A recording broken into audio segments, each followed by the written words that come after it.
Am I doing this? Questions? Dave? Oh, hello, everyone. Am I supposed to do my greetings? Hello, everyone. I'll take questions now. Dave?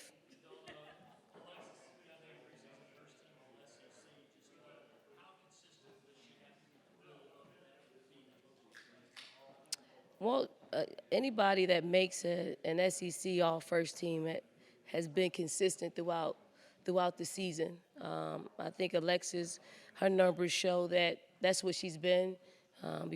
Before she got to South Carolina until now, I think she'll have a great opportunity for us to utilize her and be a ball magnet for us. The touches will be there. She's got to just do what Alexis has done for the 3 years that she's played college basketball.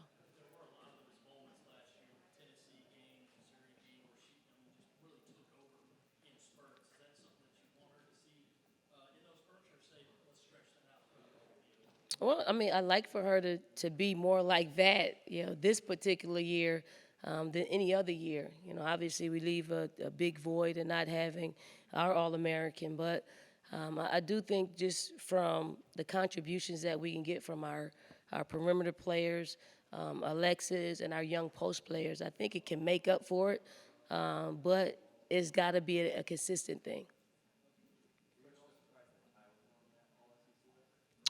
Was I a little surprised? Yeah, I was a little surprised. But obviously, I think sometimes people get a little bit of South Carolina fatigue, in that you lose sight of who's been really there for us, for the past 2 years, and I hope Ty sees it and takes it as a challenge to get back to the first team, to get up to the first team. Coach, the fact that Mississippi State loses four starters and still the national media picked them first in the preseason poll. Uh, your thoughts to that? Because that's typically not the course of a team when it loses four starters. Well, you probably can answer that better than I can. I don't know how they figure out that equation, but obviously, when you bring back somebody as imposing as Tierra McCowan, they're going to give them the nod.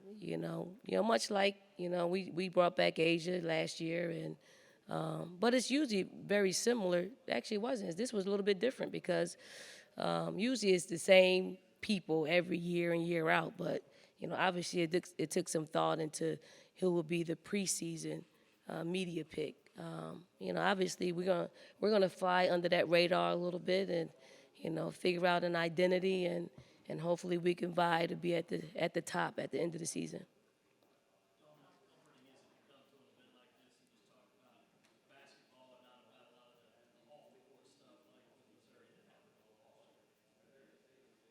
Where did that come from, Dave? Um, I mean, it is about basketball. Obviously, things happen within our game, and we'll handle them.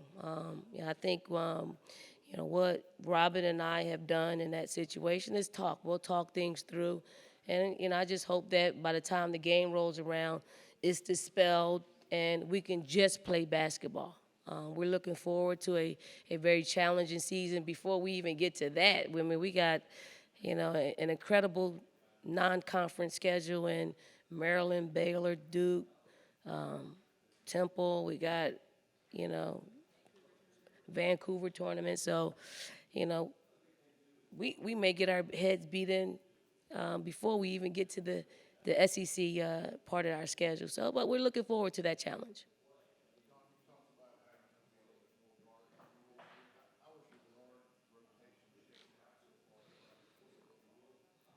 The guard rotate, it's a lot of them. I think we have about 7 guards, and then we got one post that could slide over and be a little more versatile, and play the guard position. It's fun. I mean, it's a lot of fun to be able to, see someone make a mistake and know that there's somebody right behind them that's chopping at the bit to get more playing time. But we will have to play a more up tempo style where we'll press a little bit more than we've pressed in the past few years because of we got to exhaust them. There are going to be people sitting on the bench that, you know, that are able to impact the game. So I think it's on the coaching staff to utilize them in a way that, they feel like they're making an impact.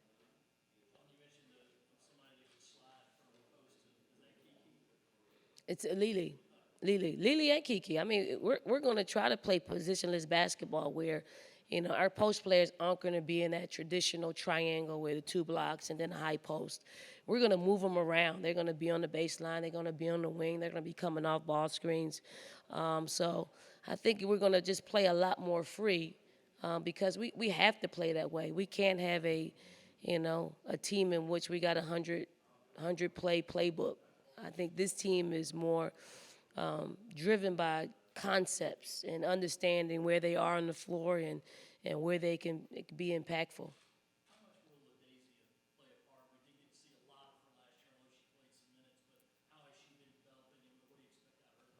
I mean, she looks much different than she has in the past year. I think she got motivated and she put in a lot of work this summer, and I mean, skill wise, she's incredibly skillful. I mean, great footwork.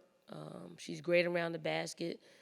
She just needs to continue to grow and get some experience under her belt. But she will play much more minutes than she played last season.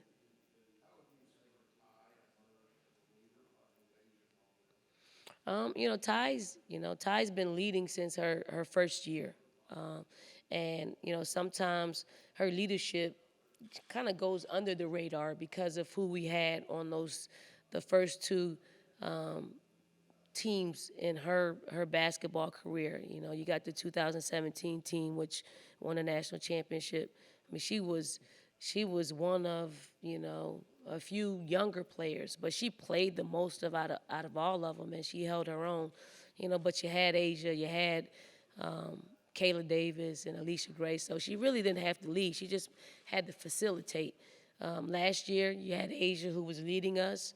This year, I mean, it's wide open for her to just step in and utilize some of the leadership skills that Asia, Elena, all of them left. So it's prime time. But she's doing a great job so far. But there aren't any games on the line, but she certainly has done well in practice.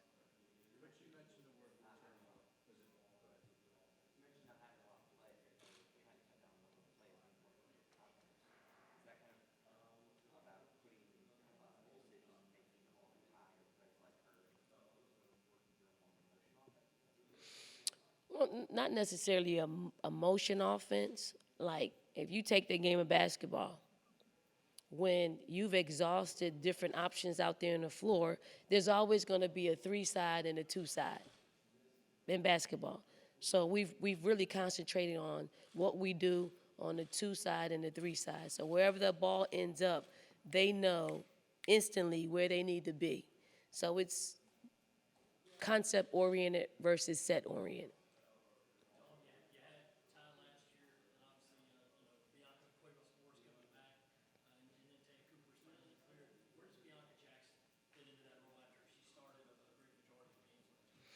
I mean, it's competitive. It's competitive at that position. Obviously, she's got a lot more experience than a lot of them. Especially current experience in that she played a whole lot. She played almost 40 minutes a game for us. I mean, she's one of the smarter ones. She's going to find a way to get on the floor. So, it's just competing on. It's just competing for who's going to be the who's going to be the starters. It'll probably come down to what unit works well together versus who's the best player. I wanted to ask you, your international experience, and obviously you're familiar with the program as well. How much do you think that those two games have impacted the women's college game in the sense you just use the term positionless basketball? Some may say that you see similarities to that style in the WNBA, in the international game, and how much of that is impacting the current women's college game? I mean, you can see.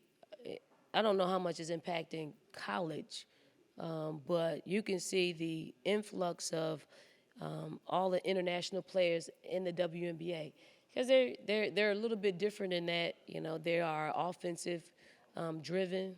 They're highly skilled, and you can move them around to different areas on the floor, and it seems to run a little smoother. Whereas they're not on train tracks; they're just reading and reacting. I think we need to. The college game needs a little bit more of that. The game will flow a little bit. I know I'm talking about offense, but defensively, there's still going to be the pressure defenders that will probably try to stagnate that free flowing movement. But the game, the officiating, it's all moving towards free flowing, and you need players that can play in that space. Does that necessarily mean a move away from a traditional five in the sense that some of the coaches remarked earlier that Asia maybe helped push that in the sense that she was not a traditional five and that she could face the basket and create her own shots? Yeah. No, no, you're always there's always a need to have a big that can play with her back to the basket. Those players are few and far between, and that's why you have to make adjustments to playing that positionless basketball, or moving your tallest players, which we put a number. If we had to put a number to the tallest player, it would be the five position. But Asia, you know, what she's been able to do. We've never really played her at the five. She's always been a four for us, and but we're still recruiting big, tall, you know, athletic fives. But here's what we'll do with them. We'll space them out. They're not going to just play with their backs to the basket. It will be, a disservice to them and the game in which they're trying to get to. The more that you're able to hit a 15-footer as a post player or a three-pointer as a post player, makes you incredibly valuable. And that's what we try to do at South Carolina. Unfortunately, we weren't able to get Asia to increase her range outside the three, but that is the one thing that I'm preaching to her continuously, is to get that 3-point range, because it protects all that other stuff inside the three for her.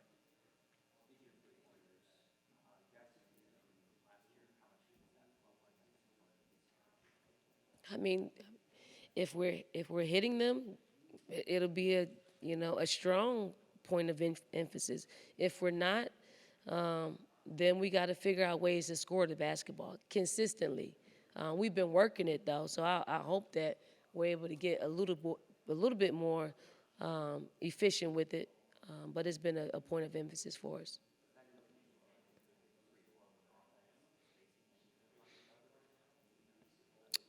Yeah. So, for us, and I don't want to give everything out, a lot of our threes will come in transition. We get down the floor, we get our feet set.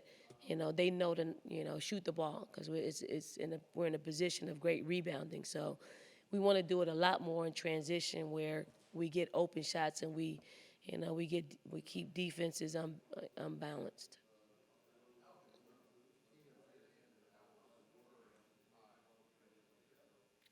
I mean, Taya's been practicing with us all of last year. Her transition right now is to be able to practice for games, and it's a little bit harder. And if you really look at, Taya, she's like a sophomore. She's like a sophomore, true sophomore, and she's like a freshman to us, because she's now being able to practice and get ready for games. I think for her, she can play anywhere on the perimeter, meaning she can bring the ball up the floor, she can slide over to the two. I mean, she's athletic enough to play the three, and get some rebounding for us. I mean, she's just really, an athletic piece to, what we already have, and it's a valuable piece for us.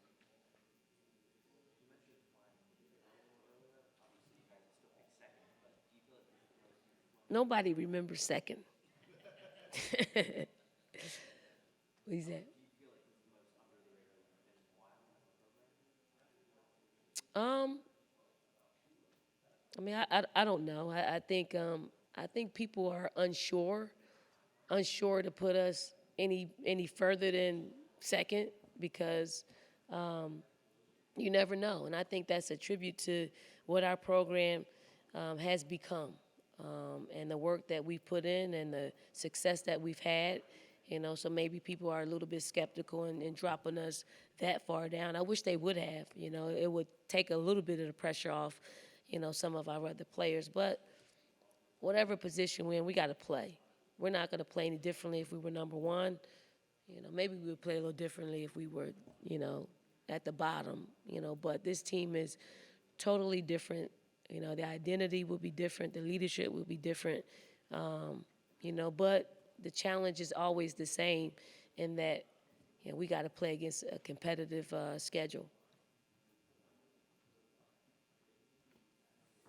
That it? Thank you.